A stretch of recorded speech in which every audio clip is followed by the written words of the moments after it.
Sometimes you'll hear these arguments against Christianity or Catholicism that'll say something to this effect that, that religion is just all about controlling people. It's just got a bunch of rules and things you have to believe and doctrines, and it's just a way to chain people up.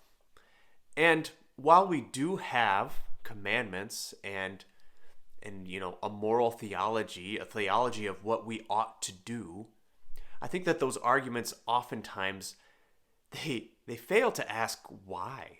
Why do you have all of those things? And the answer is always in Jesus. We can always look to Jesus for the answer almost to any of our questions when we are talking about what we believe in our faith.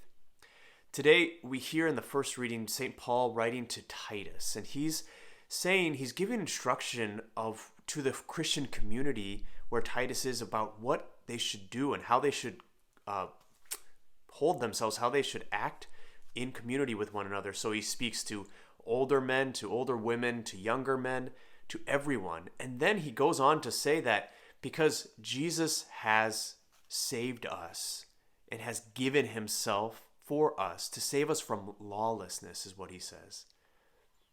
Our faith is built on the reality that we have been saved by Jesus from sin and death, and that the way that we are called to live them is a response to what Jesus has done for us. It's a response, and it's not some unthoughtful response either. It's one that when we look at what we are called to do to live as virtuous lives, like this is what helps society to really live in a good way. This is really what our whole American society is built on, is Christian values or Judeo-Christian values. That each person is created with dignity, that each person has a right to their property, that has a right to all of these things that we hold near and dear to our hearts, but we have to realize they came from somewhere, and they came from Jesus himself.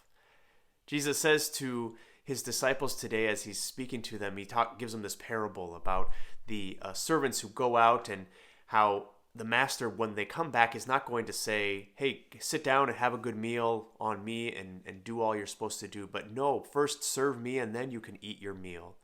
Saying that no master, Jesus, isn't saying to us, okay, it's so good that you're trying your hardest and doing whatever. But no, he's asking us that this is what we're called to do, to live happy lives, to live moral lives, because the price that Jesus paid for us is so high, and he did it out of love for us.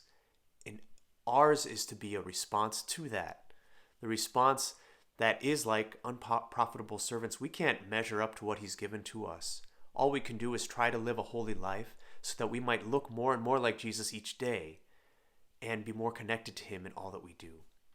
Let's pray today that the Lord might help us to, even when it's difficult, do the right thing, to live a virtuous life, to live and grow in holiness, because he wants to one day live with us in heaven.